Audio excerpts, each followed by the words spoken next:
So this is the section on product development. It's different than invention development just because it's a little bit more, I don't know, topical type of products. You know, your own food, your own type of protein blend, your own supplement. You're not necessarily inventing something new, but you want to manufacture your own brand of something, your own type of it, your own design.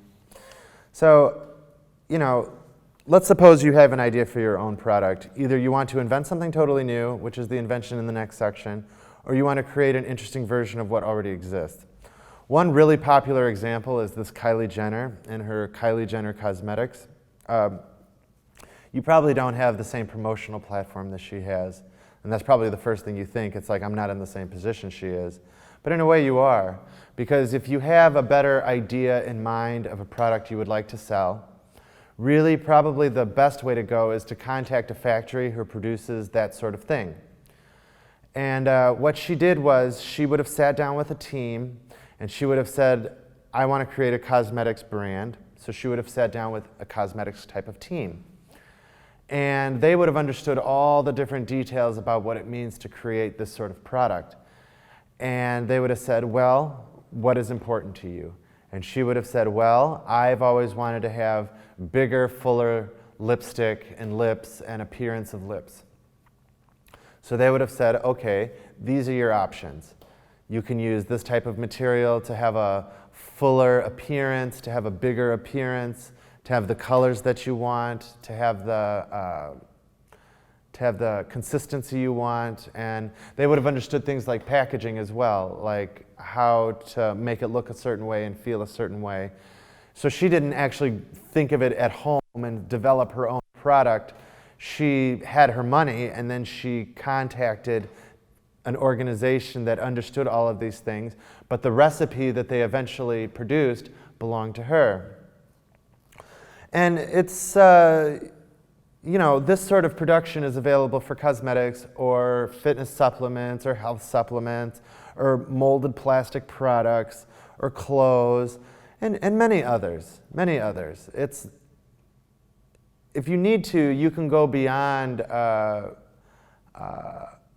you know, a press factory or a mixing factory into something like a tool and die company and something like this, and they can take you even to the next level.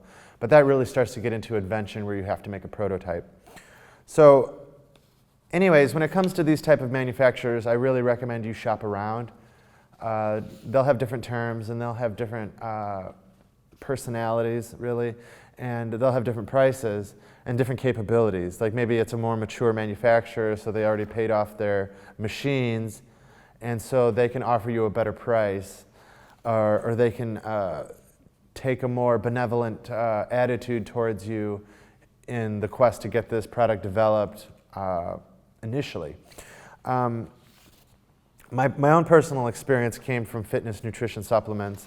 I wanted to make my own brand of proteins, like a blend that I thought would be best, that I didn't think was currently on the market. And you know, I already had relationships with independent supplement stores around Las Vegas at the time, and I knew I could get my products on the shelf if only they could be developed. I didn't know how to make protein. I didn't know how to blend, you know, amino acids with protein or add a creatine to it, or how to bottle it, or anything of that nature. I learned that if I wanted my own blend of protein, my own recipe, I would need to purchase at minimum 5,000 units to sell. However, if I wanted to promote a blend that they already had in the recipe books, then the minimum order I could buy is 10 to 50 units, and they would put my label on the package as though it's my brand. But it's not really an unusual or special recipe. It just gives me the opportunity to start branding.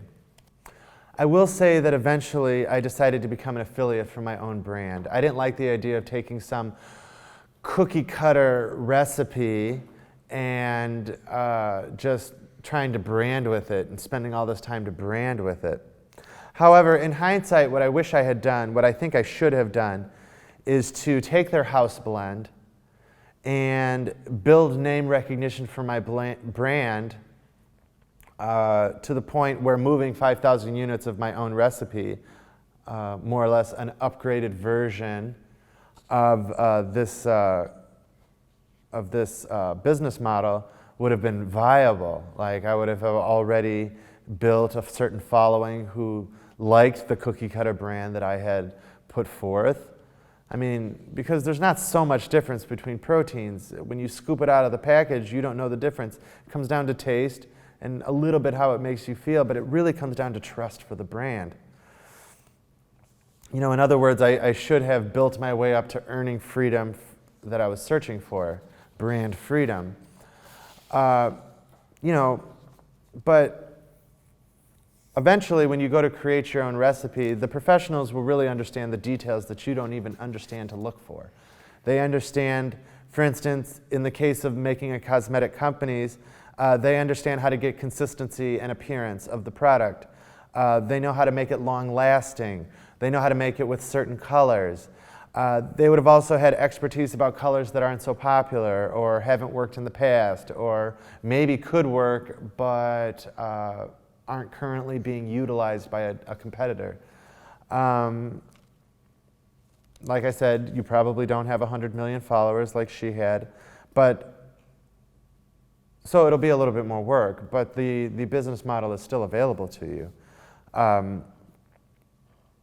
You know, I'm sure her upfront costs were in the tens of thousands of dollars because she developed a complete product line, and she, like I said, developed her own recipe, and so she would have needed to manufacture several thousand units of every color and every variation on her product, so it could have been expensive.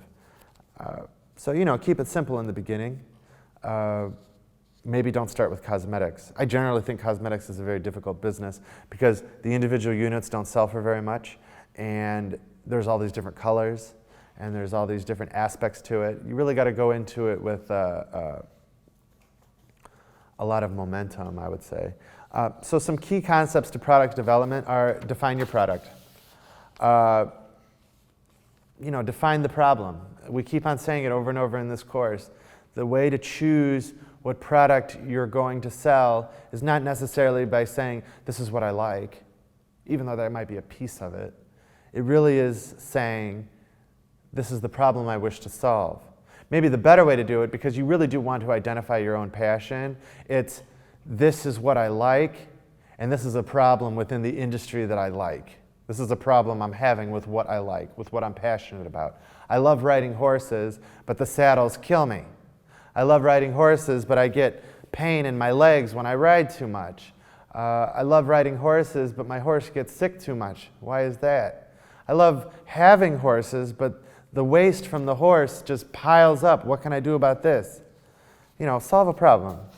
And then, you know, beyond that, you want to build your product identity. So to be honest, there is no point in creating a product if you don't already know how you get attention for it or what makes people want it. How will you appear relevant? What message will the product send to your customers? This is why celebrities are so powerful in the marketing world, because their image has already been crafted.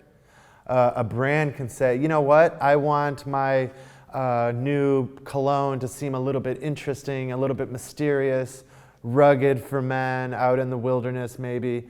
So let's take somebody who's a rebel or a maverick. I like Johnny Depp's image, so let's put him on the cover. We don't need to develop a whole new image based on some model. Once they see Johnny Depp, they know what it is. So, you know, when Dr. Dre was involved in making Beat by Dre headphones, the customer already knew that the headphones were going to have an excellent beat, because Dr. Dre has spent his whole career developing beat-oriented music. You know when you buy Dr. Dre's music, it's going to sound a certain way, so you assume the headphones are going to play to that same kind of sound. The reputation that was eventually developed that these were really high-quality headphones that gave you a very good sound was also a benefit, but putting his name on it in the beginning drew a lot of interest and said something about the product identity. You know, You want to consider your peers and your engineers. This is where the product is honed according to deep knowledge of industry professionals. Engineers know exactly what the capabilities are of the machines, of the materials. They let you know what the customer wouldn't be able to even know to ask for. The customer doesn't know that they don't want lipstick to get dry on your lips while you wear it. They don't know to say that. But when it gets dry on their lips, they're not going to want to buy it again. They're just going to write it off as poor quality. But if the engineer knows, he can tell you as the product champion, the product lead, that, yeah, if you put this ingredient, it's going to dry out on the lips and they're going to hate it. Like this. So maybe getting a certain color isn't a good idea because there's no way not to get it dried out or something like this. Special design details such as how the plastic surface will feel in the packaging. When you hold the case, how does that feel in your hands? Does it feel flimsy? Does it feel cheap? Does it feel like something you're glad to own? Does it, do these materials in the plastic prevent it from breaking? In the case of Kylie Jenner, I'm sure the pros had something to say about how the lipstick was cased or how it felt in the hand of the user, the shape of it even. Who would know to ask about that? Who would know to think, I want this shape of case, not because of how it looks, but because of how it holds? Does it shine? Is it not shiny? What does that say about the product? How does it feel when you twist it? How does it smell? Maybe you got the color you wanted, but adding that ingredient made it smell terrible. You don't know.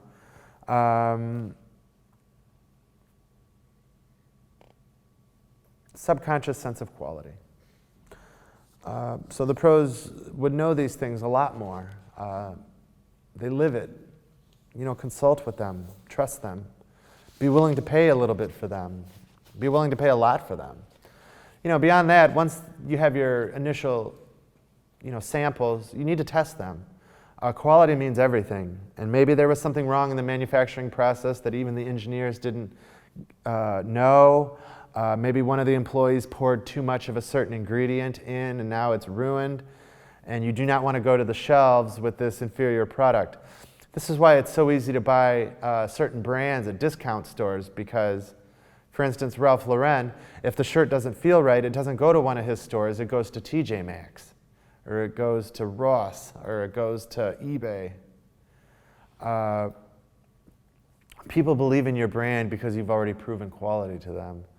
And you don't want to compromise that by one of your batches disproving quality.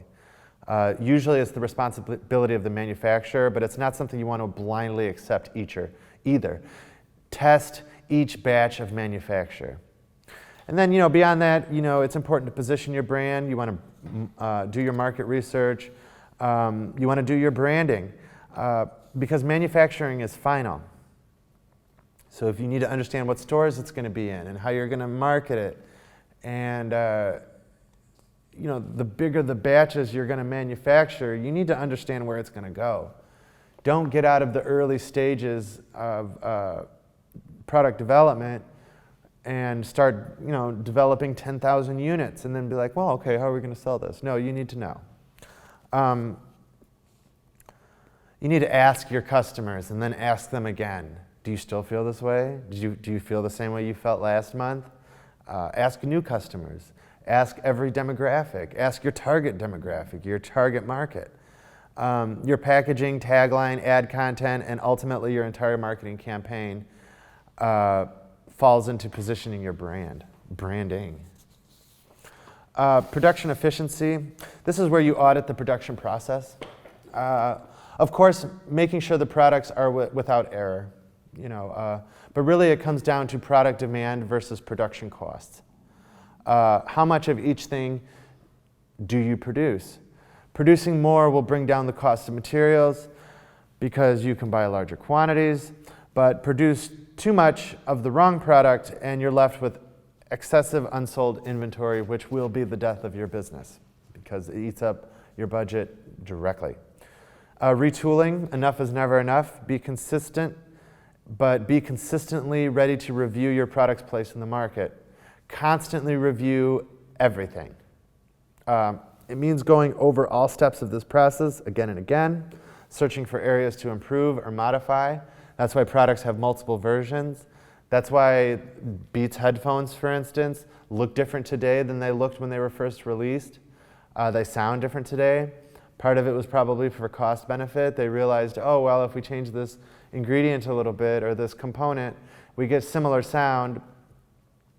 But for instance, Beats headphones in the first version, I remember you put them on, and when that beat kicked in, they shook on your ears a little bit. It was like having a subwoofer next to your head.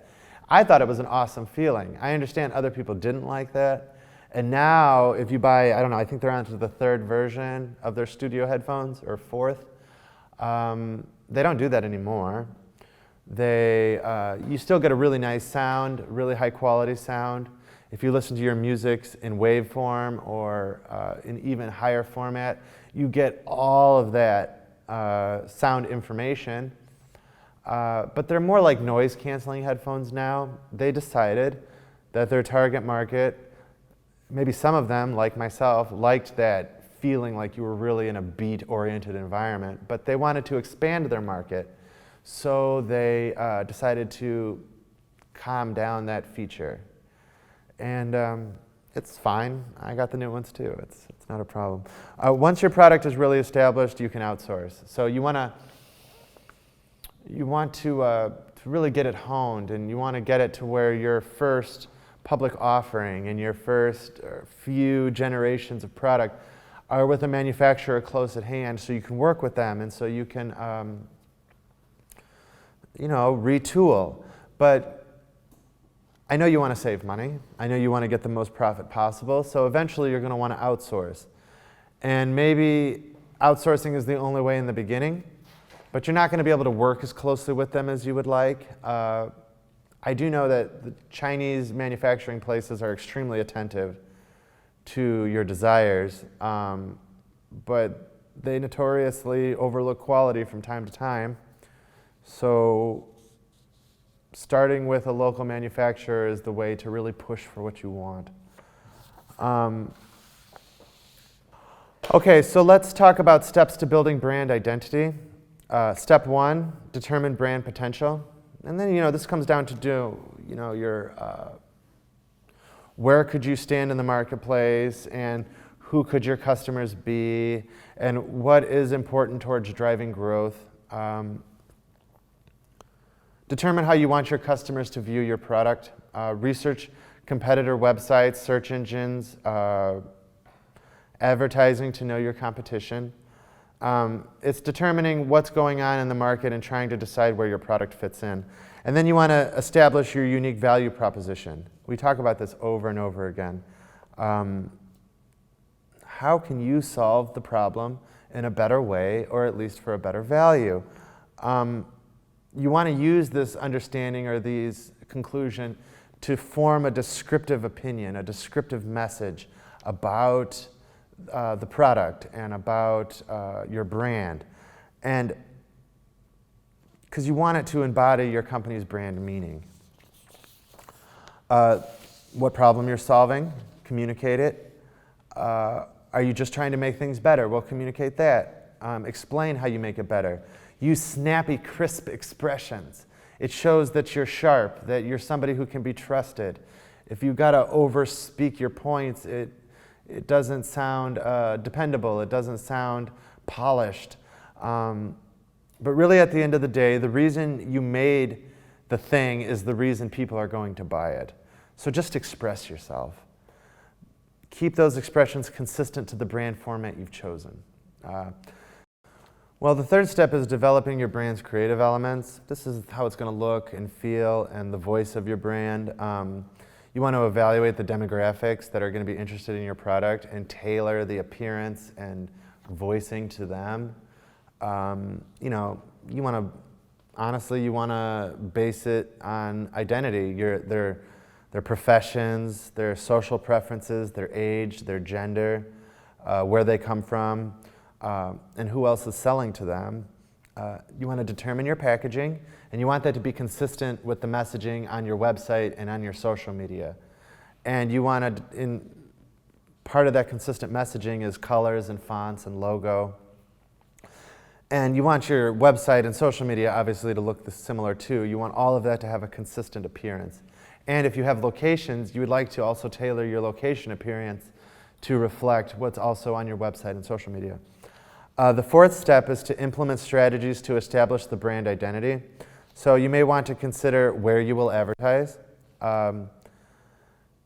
You already established messaging, so how will you tie that into a specific promotion or a sale or a campaign? Who do you want as brand reps? So when you're choosing influencers on social media, who is the right look? Probably they're similar to the people you want to buy the product. What stores would be a best fit for your brand or products? You want that to reflect your brand. If you're selling a luxury brand, you don't want to sell it in Kmart. If you're selling a value brand, you probably shouldn't even try to get it in Saks Fifth Avenue because they probably won't put it on their shelves. That's the first thing. Because their value brand is probably their own in-store brand. And it's probably still pretty nice compared to what you could offer for a quote-unquote best value. Analyze and refine your brand's identity. That's the fifth step. So don't forget to reappraise your messaging and see if it's been effective over time as you hoped it would be. So, you put it out there and people responded and you got some customers and you probably got some messages on social media or in the mail or from focus groups, or you did further survey work and you realized that it's not quite right. I mean, it's okay, but it could be a little bit better. Let's take another period of time to decide something just a little bit closer to our brand message. So let's go over the actual steps and action course you will want to follow. Just to sum it up, the first one is have an idea, prototype it, or create samples, document the aspects of the design or the recipe, as we've discussed more here. Prototyping and documenting your design is more having to do with invention, which is in the next section. You want to find a manufacturer no matter what. You want to hone the physical product, brand it, get it into stores, and then the stores will market it to a certain extent, but you need to create a marketing campaign to go with it. So, and that is the process for bringing your product to the market. It's not that hard. It could take a little bit of money, and you're going to need to have some good personal taste. You're going to have to develop a product that people actually just like, and you're only going to know that by how you feel about it, pretty much. You could focus group it into the ground, I guess. But if you try to please too many people, you're maybe come up with sort of a bland, vanilla product. So, determine who you want the most and focus on them. And I think it's doable, and I think you should try. All right, thanks.